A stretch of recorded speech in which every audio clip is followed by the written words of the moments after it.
বন্ধুরা, আজকে আমি তোমাদেরকে সাম্বার বানানো শেখাবো। তো তার জন্য আমি যে ডাল নিয়েছি, ডালটা এখনো সিদ্ধ করিনি, প্রেসারে রেখে দিয়েছি। এবার প্রেসার কুকারে বসিয়ে দেবো ডালটা সিদ্ধ করে সিদ্ধ করবো। তারপরে এখানে আছে চাল কুমড়ো, এখানে আছে ভিন্ডি, এখানে আছে কুমড়ো, এখানে আছে পেঁয়াজ, টমেটো আর সজনে ডাঁটা, বেগুন।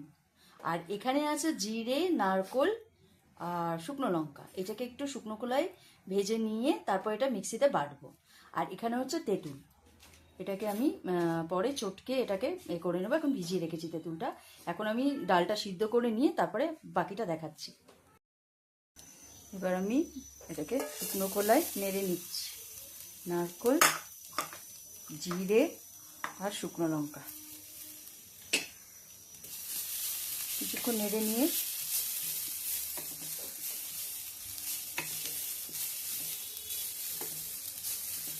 অল্প সময় নেড়ে নিয়ে তারপর এটাকে বাড়ছি। এবার একটু তেল দিয়ে, সামান্য এই 2-3 ফোঁটা তেল দিয়ে একটু ঢ্যাঁড়সটাকে নেড়ে নিতে হবে, তা না হলে না ঢ্যাঁড়সটা গলে যাবে। ঢ্যাঁড়সটাকে গোটা গোটা রাখতে হবে, বাজে লাগবে না। এটা জাস্ট একটু নেড়ে নিয়ে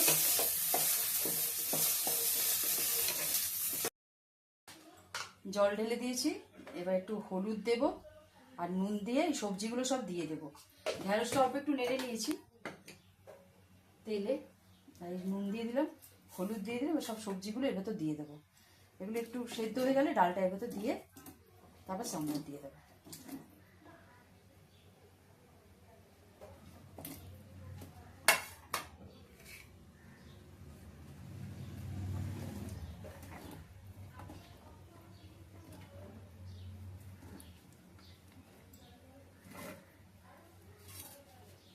ঢ্যাঁড়সটা পরে দেবো, কারণ ঢ্যাঁড়সটা গলে যাবে দিলে, তাই জন্য এটা একটু হবে। এটা ফুটে গেলে তারপর ডালটা এর ভিতর ঢেলে দিয়ে তারপর ঢ্যাঁড়সটা দিয়ে দেবো। আর ওই যেটা নারকোলটা করে রেখেছি ওইটা দিয়ে দেবো। ঢ্যাঁড়স দিলাম, দিয়ে এবারে প্রথমে দিয়ে দিচ্ছি তেঁতুল জলটা একটু ছেঁকে দিতে হবে। দিয়ে দিলাম তেঁতুল জল, এটা যেন একটু টক হয় তেঁতুলটায়। এবার দিয়ে দিলাম নারকোল, জিরে আর এটা যেটা বেটে রেখেছিলাম ওইটা দিয়ে দিলাম।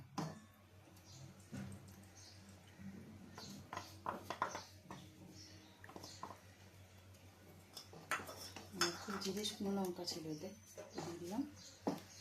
এইবার দেবো ডালটা।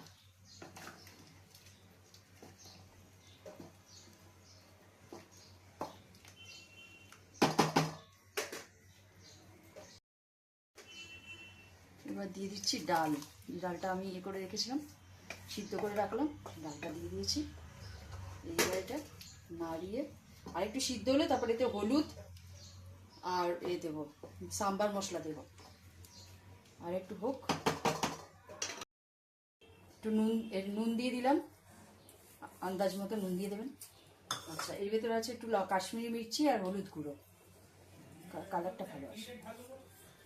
আচ্ছা, এবার দিচ্ছি সাম্বার মশলা।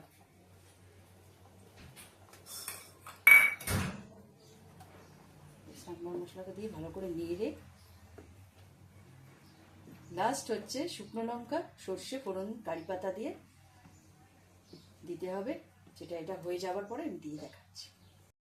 এবারে তেল দিলাম, একটু বেশি করে দিলাম সাদা তেল। আমরা নারকোল তেল দিয়েও করি এক এক সময়, আবার এক এক সময় সাদা তেল দিয়েও করি। নারকোল তেলটা দিলে টেস্টটা ভালো হয়।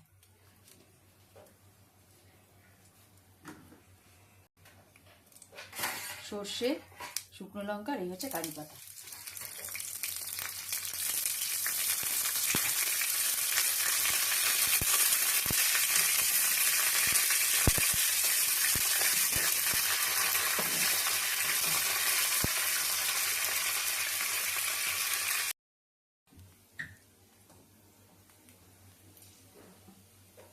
এবারে দিয়ে দিলাম